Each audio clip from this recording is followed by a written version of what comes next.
Hey guys, and welcome to day 37 of Lent. We're looking at Jesus before Pilate and Herod from Luke's Gospel, chapter 23, verses 1 to 12. The whole crowd of them got up and took Jesus to Pilate. They began to accuse him. "We found this fellow," they said, "deceiving our nation. He was forbidding people to give tribute to Caesar and saying that he is a Messiah, a king." So Pilate asked Jesus, "You are the king of the Jews?" "You said it," replied Jesus. "I find no fault in this man," said Pilate to the chief priests and crowds. But they became insistent. "He's stirring up the people," they said, "teaching them throughout the whole of Judea. He began in Galilee, and now he's come here." When Pilate heard that, he asked if the man was indeed a Galilean. When he learned that he was from Herod's jurisdiction, he sent him to Herod, who happened also to be in Jerusalem at that time. When Herod saw that Jesus, he was delighted. He had been wanting to see him for quite some time now, since he'd heard about him, and had hoped to see him perform some sign or other. He questioned him this way and that, but Jesus gave no answer at all. The chief priests and the scribes stood by, accusing him. Herod and his soldiers treated Jesus with contempt. They ridiculed him by dressing him up in a splendid robe and sent him back to Pilate. And so it happened that very day that Herod and Pilate became friends with each other. Up until then, they had been enemies. Many plays, many novels, and many real-life episodes reach a climax when two people long separated come together at last for good or ill. "We meet at last," Mr. Bond declares the villain with an ugly smile, believing he finally has his secret agent in his power. Characters in plays of all sorts, like Shakespeare and beyond, share and stare at one another. "Can it be really you?" they exclaim.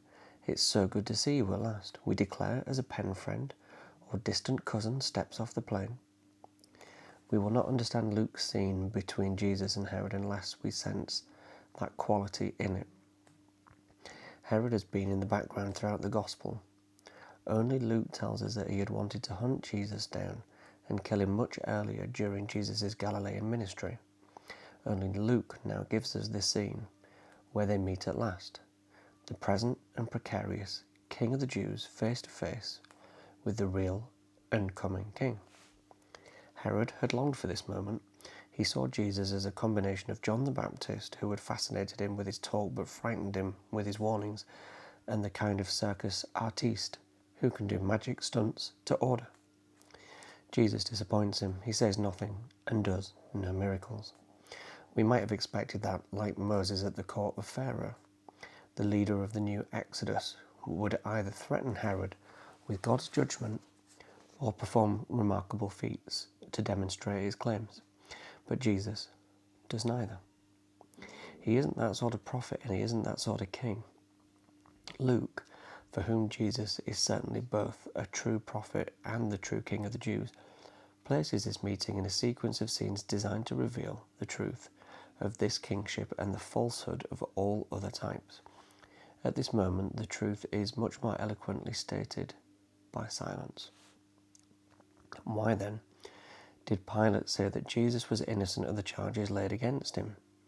Why did Herod noticeably not accede to the chief priests' accusations? Partly it seems because it was obvious that Jesus was not leading the sort of revolution normally spearheaded by a would-be King of the Jews. His few close followers were only lightly armed and had in any case run away. Jesus made no threats, offered no resistance, and said hardly anything.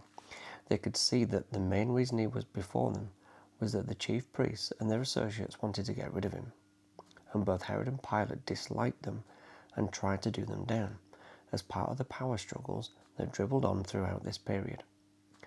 Once again, Jesus was caught at the point where competing interests and agendas met. Not only the sins, but also the petty aspirations of the world conspired to put him on the cross. But if it's important for Luke that Jesus and Herod meet at last, it is still more important that the true Lord of the world meets the representative of the political Lord of the world. Luke's readers know that Jesus hasn't in fact forbidden people to give tribute to Caesar, but it was a plausible charge for one who, by speaking of his exaltation as the Son of Man, showed that he himself is the rightful and royal representative of Israel. If he was the king of the Jews and would be elevated as king over all earthly powers, then Caesar, too, would be pushed down from his throne. There is a wonderful irony to the newfound friendship of the Jewish king and the Gentile ruler. Luke's whole book has spoken of the gospel reaching out into the lands beyond official Judaism, beyond the racial and geographical boundaries of Israel, beyond prejudice and blindness, bringing together Jew and Gentile, young and old, the hated Samaritan, the tax collector. Now, even without believing in Jesus, Herod and Pilate are reconciled. It is as though, with Jesus on the way to the cross, reconciliation cannot help breaking out all over the place.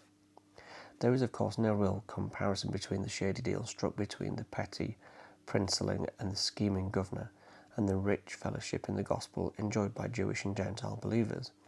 But Luke is alert and wants us to be too, for every sign that the world is becoming a new place through Jesus and his crucifixion.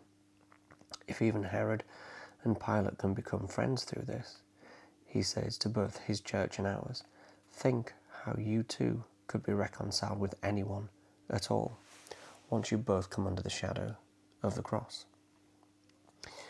So for reflection today, consider the portrayal of Jesus and Herod's meeting in the passage. Why do you think Jesus chose silence and non-action instead of asserting his power of performing miracles? What does this teach you about true leadership and the nature of power? How can you apply this understanding to your own interaction with others? And even Herod and Pilate, despite their differences and conflicting interests, found a form of reconciliation through the shadow of the cross. How can the transformative power of forgiveness and understanding be applied to promote healing and unity in your relationships and communities? Well, thanks for joining me, guys, and I'll see you for day 38 tomorrow, which of course is Maundy Thursday. Thanks.